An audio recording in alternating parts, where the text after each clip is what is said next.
And that's kind of what comes about. People just sort of jump the gun. Anybody can make a wrong decision.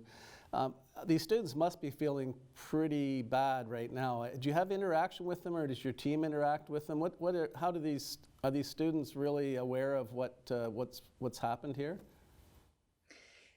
I would hope so. Right now, public health is the main contact. They're leading the investigation.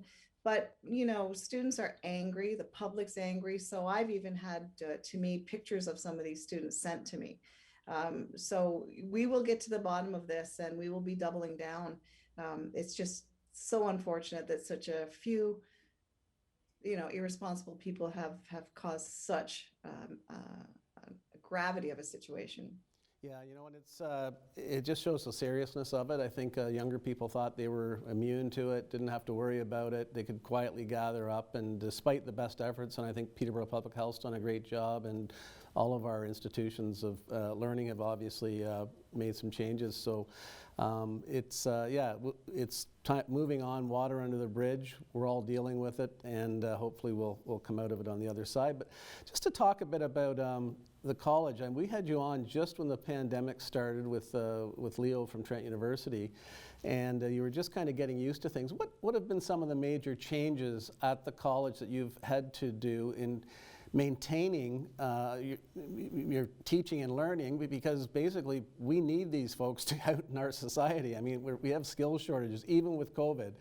Skills shortages, whether it's healthcare, business, whatever it is, we need people coming into the workforce. But what's the college done to, and the big word is pivot, but what have you done to pivot to continue to deliver your services? Well, the biggest, of course, was moving online. For a big chunk of our delivery of our programs. But we were also able through the summer to get about 1,200 students through what we call boot camps, where they must have that vocational experience and come into in person. We were able to do that without an incident, not one case on campus, and get those students across the finish line. So I think if there's any learning out of it, it's that you can be creative without adversely impacting quality educational outcomes. And I think that's what we did.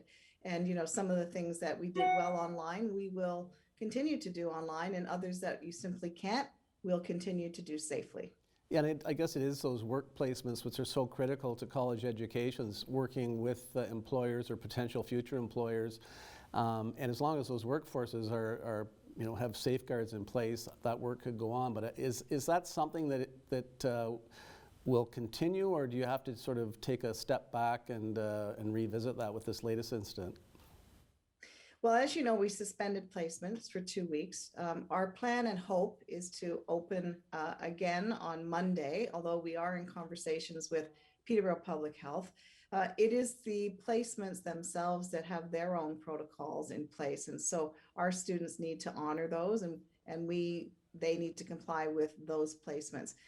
I would say this, I hope we haven't lost any of the trust of our placements, because they're so vital to our students' education and to that real life experience. And the entire community has been very gracious with Peterborough from its beginning. Very good. And through all this, Maureen, something exciting happened for the college over the summer. And the provincial government has shifted ways it does workforce development training. There was a variety of different programming out there, different entities delivering it. Fleming College was the only, I think, nonprofit entity that was awarded an SSM, so let me get this right, Systems Service Manager for the workforce. And it was a major, I think, $60 million contract, and people must think, okay, well, that's good. That's money coming to the college, but maybe we don't think, oh, but they also have to expend that money on a totally new program. But is that actually, and again, doing that through COVID, how has that gone? And tell us a bit about this Muskoka Kawarthas SSM and how Fleming got it and what it means for the future of the college. So Fleming responded to a request for proposal that was issued by the province of Ontario. And we, along every step of that very rigorous process, we also help define what some of these regions are. And for Fleming, we have the most vast region and most rural region. So it has those challenges that come with it. And our proposal addressed all of that, where we did a lot of outreach. We wanted to make sure that the job seekers could have access to these services. And so we were the only college, frankly, and publicly funded institution that was awarded that contract. And it's a 5-year contract. The other 2 companies were large private sector companies, one in Australia and one in USA. So we feel pretty proud of that. And we've had some great success. We plan to offer services to over 10,000 job seekers. And we know that job demands in our region, as you mentioned, Jay, is on the rise. The other news that came with that, and I think we've had discussions on previous shows about a college presence downtown, and I know you're involved with the Innovation Cluster and have had some space there when it was running. I think it'll be opening up again. But you also have an office affiliated with this new service you're providing? Yes, it was really important to the college and myself that Fleming has a presence downtown, and to open our system service manager office, which is now overseeing all of the providers. We want it to be centrally located. And we also want to do our bit for downtown Peterborough in terms of trying to help revitalize that and get some foot traffic down there. And of course, you're at one of those facilities that was thriving in the late 70s, early 80s, and it's sort of rebuilding life again, Peterborough Square. And it'll be bringing more people down and again, supporting that downtown that's so important to our community.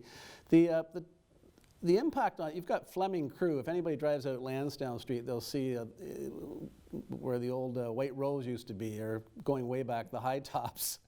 That's going way back. You've got Fleming Crew. Now, do they work hand in hand with this new service provider, or are you sort of building off of that? How does it interact with the college? Is it totally separate, or do you have some integration there?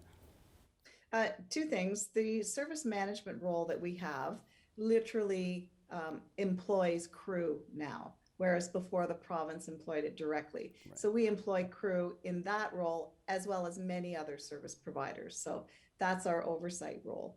And frankly, the reason that I think we were so successful in getting this system oversight role is because of the track record we had with crew and being able to support job seekers in the area.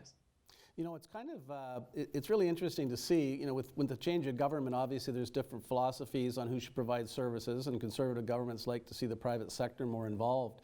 How much of a surprise was it to sort of everybody else, other colleges included, that a public institution was awarded this contract, you know, going up against global competition? So there were some other colleges that were hopeful and tried to compete, but without success.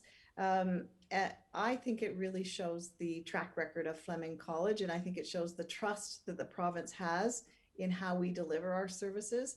And, you know, I'd like to think that some of my colleague presidents might have been just a little bit envious. I was wondering if you were going to admit that, but I kind of figured that would be the case because, you know, it's a lot of work, but it is a much needed service. And